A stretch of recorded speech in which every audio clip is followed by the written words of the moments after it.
салом мухлисони Барселона ва канали БАРСА ТЖ. Он чи дар Барселона мегузарад дигар фақат футбол нест. ҷавонтарин ситураи клуб Ламин Ямал шабнишиниҳои шубҳанок, интиқодҳои сахт ва ҳатто норозигӣ аз трансфери як бозингар дорад ва тарафи дигар Марк-Андре Тер Штеген ки то дирӯз рамзи садоқат буд, ҳоло бошад мехоҳад ки клубро ба зону шинонад. Дар Камп Nou ҳама чиз аз назорат берун мешавад. Инҷо моҷаро на танҳо дар майдон, балки берун аз он ҳам ҷӯш мезанад. вале дар ин миён як рӯйдоди бузург дар пеш аст. Каталониҳо дар Ҷопон имрӯз бозии дӯстона мегузаронанд. Барселона бар зидди Висел Кобе. оё дар ин бозӣ оромӣ бармегардад ё ин танҳо оғози як мавсими пур аз таркиш аст? тамошои бозиро бо хизматрасониҳои 1x ҷолибтар гардонед ва бо истифода аз калимаи сеҳрноки TG БАРСА то 8000 сомонӣ соҳиби тӯҳфа гардед. маълумотҳои лозима дар комментария. ба ҳама муваффақият.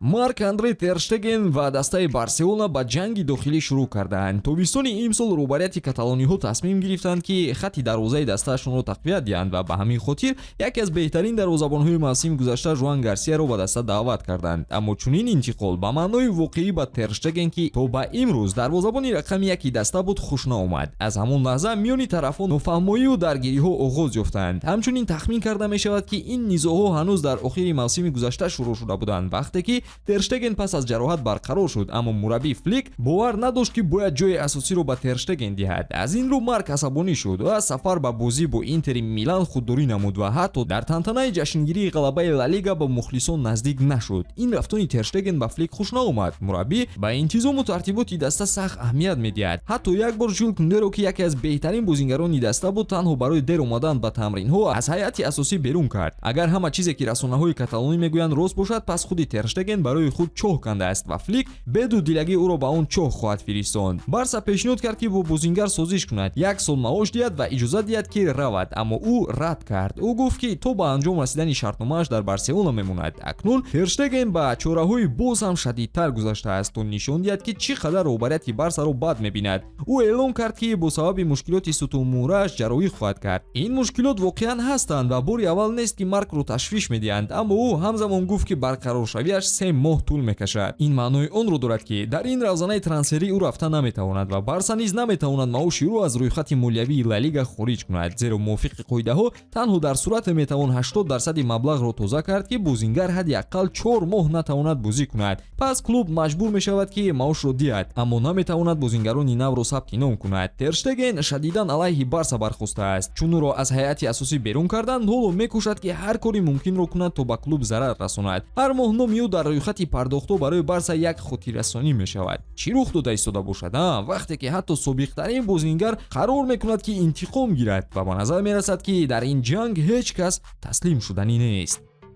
шабнишинии машҳури Ламин Ямал бо ширкати шахсони қадпаст мавзӯи баҳси саросари Испания гардид. баъд аз он ҳодиса ҷамъияти дифоъ аз ҳуқуқи шахсони қадпаст алайҳи Ламин Ямал баромад карданд. ҳаводорони футбол низ вингери ҷавонро барои рафтори номуносибаш сахт танқид карданд. ба назари онҳо чунин рафтор барои бозингари синаш 18-сола хело нодуруст буд. аммо ҳақиқат ин аст, шабнишиниҳои Ямал бисёриҳоро асабӣ мекунад, ҳатто онҳое ки ба ӯ симпатия доранд. аммо президенти Барселона Жуан Лапорта тамоман акс вокуниш нишон дод. ӯ гуфт ки ҳатто афсӯс мехӯрад ки худаш ба он шабнишиниҳо нарафтааст. Лапорта мегӯяд ки бигзор Ямал ва дӯстонаш вақтхушӣ кунанд. ин суханонаш кӯшиш буданд ки фишори ҷамъиятиро сабук кунанд, аммо чунин ба назар мерасад ки ин ба фоидааш нашуд. дар шабакаҳои иҷтимоӣ муҳокимаҳо давом доранд ва муҳимтар аз ҳама вокуниши сармураббии Ханси Флик буд.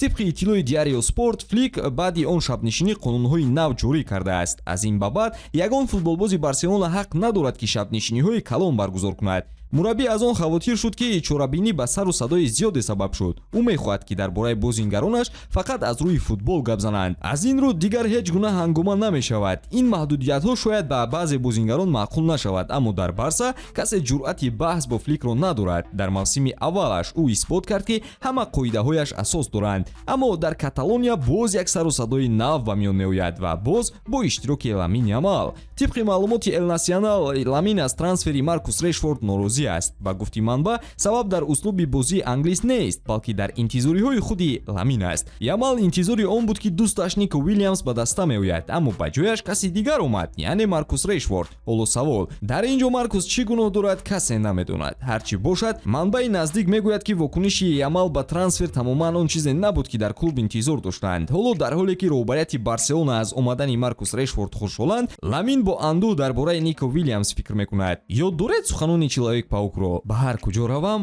ӯро мебинам. ба ҳамин тамом дӯстон, то наворҳои баъдӣ, таън сиҳату хонаобод бошед.